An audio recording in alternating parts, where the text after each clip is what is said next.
subscribe ko to. Pero doon talaga, pag maganda talaga yung story, iba talaga.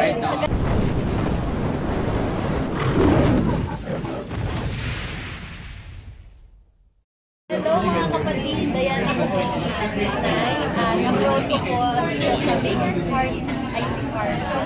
Si Carla ay isang independent woman na sobrang palaban at ayaw niya nang siya ay naaapi.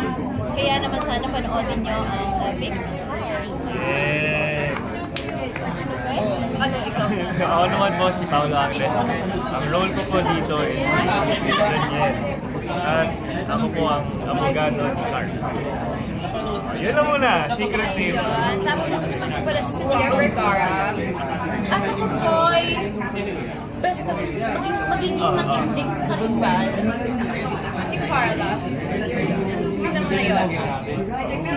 Paano kayo na-expose sa ganitong klaseng Microdrama. Ako talaga, honestly, nanonood talaga ako ng mga Chinese drama. Mahilig talaga ako sa Korean drama, mahilig ako. Pero yung microdrama, yung talagang 3 minutes lang, sobrang nakakabitin talaga as in. So yung sa Chinese drama, sabi ko, subscribe ko to. Pero doon talaga, pag maganda talaga yung story, iba talaga. Kagaya nitong Baker's Heart, grabe, sobrang ganda po ng story na to. Na sana po ay supportahan po din yung lahat. Kaya mag-download na kayo ng Signal Play app. Actually, para sa akin, parang Microdrama? Nanonood ka ba ng microdrama? actually, mapapakalis ako, hindi po. Okay, ako naman. Ngayon ko lang po siya natuklasan. And nakakatuwa po kasi parang hindi nga po siya hassle. Ay, may pang nanonood ka pa talagang, alam mo yung parang di cellphone ka lang, tapos mag-scroll ka lang. First time ko lang manood ng microdrama dito ko nung isa kong show na microdrama. Yun ako naman, same kay Queen, nakaka-scroll sa mga reels, ganyan. Makakapanood ka talaga eh, kahit anong gawin mo. So, ayun na. Ay, gusto niyo. Ayun, medyo kaabang, I mean, hindi naman medyo, kaabang-abang talaga yung story nila. So, minsan mapapaisip ka kung magda-download ka. Pero ngayon, gumawa na kami ng microdrama na hopefully abangan nyo rin soon.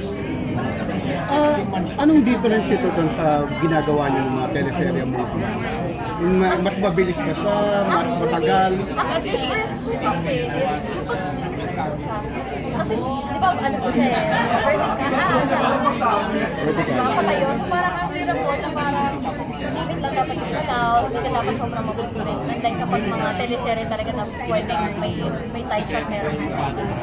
So, ito, yung galaw talaga, limited lang. So, kung ano lang talaga yung binigay na posisyon sa'yo, yun lang talaga. Tapos ito, syempre yung teleserye, di ba, parang medyo mas mahaba-haba kung papanood. Like, parang 3 minutes, 3 minutes. Diba, parang nakakabitin talaga siya.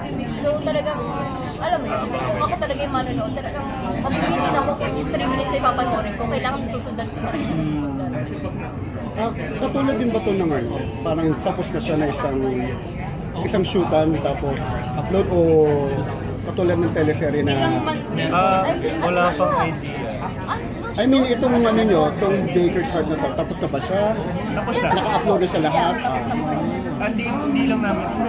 Kaya meaning ni sir, parang kapag tapos na ba mag-shoot, yung pag-upload ba, may exact date per episode? Or parang isang buo na siya i-dalawa? Oh, parang katulad ng ibang apps. Talaga siya.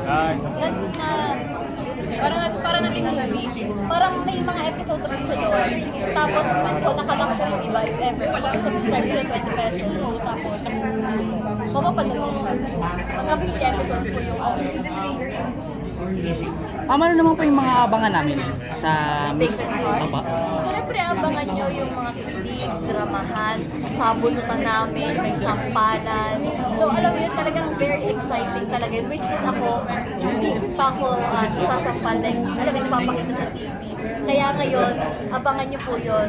At siyempre, yung mga kilig ko with Paolo. Ayan, abangan nyo yan. sabi na po niya na... Si Pili na naman nagsalita lahat. Ay, kung na nagsalita eh. So, kamusta naman po? Yung experience. Ako, experience. Ako ako, I'm so happy. Actually, sobrang saya ko nung nalaman ko na magkakaroon ako ng microdrama kasama sila. Which is mga ka-close ko rin naman talaga. Hindi nyo nakakatawa eh. Kasi nung una, ito hindi ko masyado ka-close talaga. Pero nung pagdating ng taping, like, doon ko nasabi na, ay, grabe, vibe kami. Magkaka-close kami na to. Tapos, nakakatuwa rin kasi yung mga roles din namin somehow nakakatulong din sa amin para mas mag-improve pa. Kasi ako masasabi ko na kahit ako umaarte na ako sa ibang teleserye, alam ko na meron pa ako i-improve. So ito, nakakatulong din ko sa akin para mas mag-improve pa sa mga acting skills kung saan papanoorin ko. Siyempre, pinapanood ko yung microdrama ko ngayon. So parang naisip ko, dito daw pala mas gagaling ko sa mga. So alam mo yun, laging merong place for improvement. So, last na lang po pa invite po ng mga tao na Vertical tayo.